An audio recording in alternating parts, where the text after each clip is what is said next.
হেই কি অবস্থা সবার, দেখছেন সিনেব্রোস, দিস ইজ জাহিদ। এখন কথা হবে এই ঈদের একটা সিনেমা নিয়ে, যে সিনেমাটার নাম ছিল আগন্তুক। তো এবারের ঈদে যতগুলো সিনেমার টিজার ট্রেলার আমি দেখেছি, তুফানের পর এই সিনেমার ট্রেলারটা আমার কাছে বেশ ভালো লেগেছিল এবং এটা নিয়ে আমার বেশ একটা আশাও ছিল, হয়তোবা আমরা বাংলা ইন্ডাস্ট্রি থেকে ডিফারেন্ট কিছু পেতে যাচ্ছি। তো সেই আশাটা কি আদৌ ফুলফিল করতে পারলো এই সিনেমাটা? তো দেখেন, এর গল্প সম্পর্কে যদি আমি ছোট্ট করে একটু আইডিয়া দিই, দেন একটা শহরে ইতি নামের মেয়েগুলোকে একের পর এক মার্ডার করা হচ্ছে। এই যে সিরিয়াল কিলার, তাকে কেউই ধরতে পারতেছে না, পুলিশ যে আছে কোনো হদিস পাচ্ছে না। তো এই সিরিয়াল কিলারের আসল উদ্দেশ্য কি? সে কেনই বা ইতি নামের মেয়েগুলোকে একের পর এক খুন করে যাচ্ছে? তার কি কোনো ব্যাক স্টোরি আছে? এবং এখানে এই যে মেইন ক্যারেক্টার থাকে পূজা চেরি, তিনি এখানে একজন নিউজ রিপোর্টার জার্নালিস্ট হবার পরেও এই কেসটা নিয়ে পূজা চেরি বেশ আগ্রহী। তো তিনি এই কেসের আদৌ কি কোনো রহস্য বের করতে পারে কিনা, এটা জানতে হলে আপনাকে দেখে নিতে হবে আগন্তুক। থ্রিলার সিনেমার ফরম্যাটের ক্ষেত্রে প্রথমেই যে দুইটা ব্যাপার ম্যাটার করে, সেটা হলো হু ডান ইট, হোয়াই ডান ইট। এই যে ক্রাইমটা কে করেছে এবং কেনই বা ক্রাইমটা করতেছে। তো ট্রেলার দেখার পর আমার একটা এক্সপেকটেশন ছিল যে সিনেমায় হয়তো এক্সাইটিং কিছু থাকবে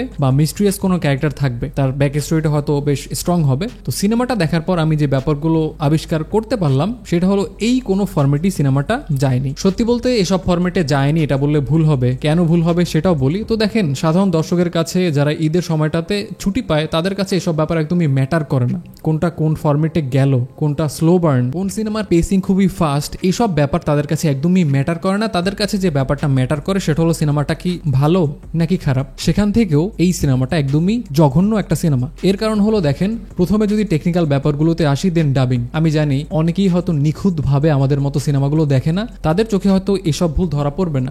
ডাবিং এর কোনো ইস্যুই হয়তো অনেক দর্শকের সামনে আসবে না, বাট ডাবিং এ অসংখ্য ভুল আছে। খুব সহজভাবে তাকালে আপনি অসংখ্য জায়গায় দেখতে পাবেন যে স্ক্রিনে যে লোকটা কথা বলতেছে সেই সাউন্ডের সাথে আমি কানে যে সাউন্ডটা শুনতে পাচ্ছি এটার কোনো মিল নেই। সেকেন্ড যে সমস্যাটা সেটা হলো সাউন্ড। পুরো সিনেমাটার সাউন্ড এত বাজে, জঘন্যতম সাউন্ডের যদি সব থেকে ভালো একটা এক্সাম্পল থাকে, সেই এক্সাম্পলটা এই সিনেমায় তারা দেখিয়েছে। মানে সাউন্ড কিছু কিছু জায়গায় এত বেশি লাউড, জাস্ট আপনার কান ফেটে যাচ্ছে, এরকম একটা এক্সপিরিয়েন্স হবে। সিনেমার বহু জায়গায় আমি আমার দুই কান আঙ্গুল দিয়ে ধরে রেখেছি। এর যে থিম মিউজিকটা যখন বাজে, আপনার মনে হবে জাস্ট আর নেওয়া যাচ্ছে না, এত বেশি লাউড। অন্যদিকে কিছু জায়গায় সাউন্ডটা এত বেশি ডিস্টর্ট হয়ে যাচ্ছে, সাউন্ডটা এত বাজেভাবে ফেটে যাচ্ছে, তো আপনার মনে হবে যে রেকর্ডের সময় তারা হয়তো কোনো ফোন দিয়ে এই সাউন্ডগুলো রেকর্ড করেছে এবং এর যে ভলিউমটা এত বেশি বাড়িয়ে দিয়েছে, যে কারণে পুরো সাউন্ডটা একদমই ফেটে গেছে। সাউন্ডের অভিজ্ঞতা ছিল খুবই বাজে। ট্রেলারটা দেখার সময় আমি এটাও বলেছিলাম যে সাউন্ডে অনেক ইস্যু আছে, বাট এই ব্যাপারটা তারা যে পুরো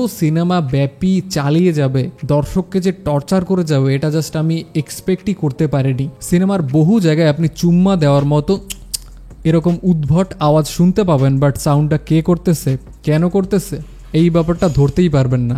জাস্ট এই সাউন্ডটা শুনতে শুনতে আমি বিরক্ত হয়ে গেছি।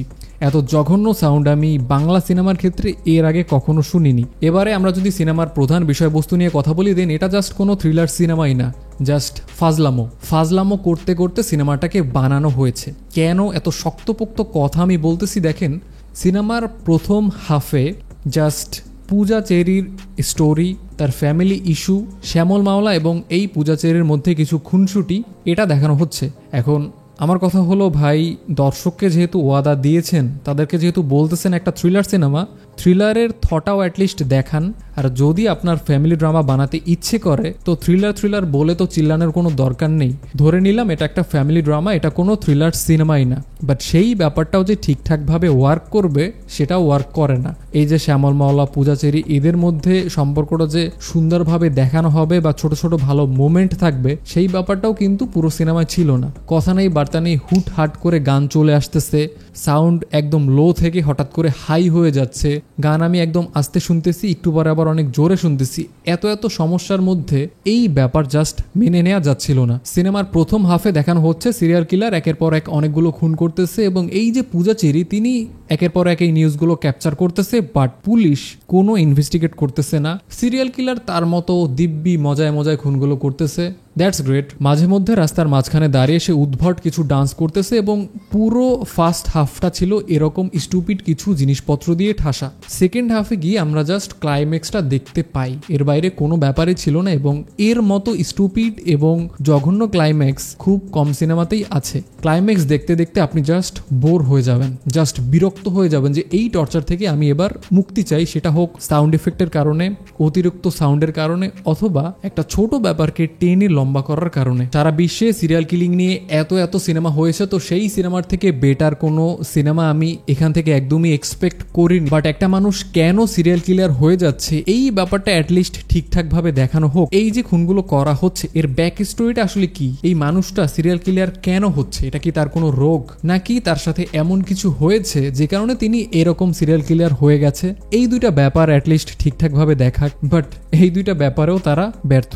একজন ললসাময়ী নারী আপনাকে জাস্ট হাই দিয়ে গেল, এই কারণে আপনি সিরিয়াল কিলার হয়ে যাচ্ছেন, এটা আসলে লজিক্যাল কোনো কারণ হলো না, বরঞ্চ লেইম একটা ব্যাপার হলো। পুরো সিনেমায় সব থেকে বাজে যে ব্যাপারটা আমি নোটিস করেছি সেটা হলো মেকাররা আসলে দর্শককে একদমই ডাম ব্যাস বা হাদারাম ভাবে। কিছু ব্যাপার এত ডিটেইলে দেখানো হচ্ছে, এত সিম্পল ব্যাপারটাকে এত ডিটেইলে দেখানোর মানে কি আমি সেটা বুঝলাম না, এবং সেখান থেকে এই ব্যাপারটা একদম ক্লিয়ার যে দর্শককে তারা জাস্ট বোকা ভাবে। এই যে সিম্পল কিছু ইস্যু যেটা দর্শক, খুব সাধারণ দর্শক দেখলেই বুঝতে পারবে, সেখানে পুরো সিনটাকেই এত মেলোড্রামেটিক করে দেখানো যে দর্শক কিছুই বোঝে না। বাট দর্শকের প্রতি যদি একজন মেকারের সম্মান না থাকে, যে দর্শকরা এখন প্রতিনিয়ত বিভিন্ন ওটিটিতে এরকম সাইকো কিলারের হাজার হাজার কন্টেন্ট কনজিউম করে যাচ্ছে, এই ব্যাপারটা যদি একবার সে স্বীকার করে দেন দর্শকের প্রতি তার আলাদা একটা সম্মান চলে আসে। বাট সেই ব্যাপারটা আমি এই সিনেমায় দেখলাম না। এখন পুরো সিনেমাটাকে আমার জাস্ট একটা অখাদ্য এবং টর্চার মনে হয়েছে। যদি বহু কষ্টে একটা মাত্র ভালো ব্যাপার খুঁজে বের করার চেষ্টা করি দেন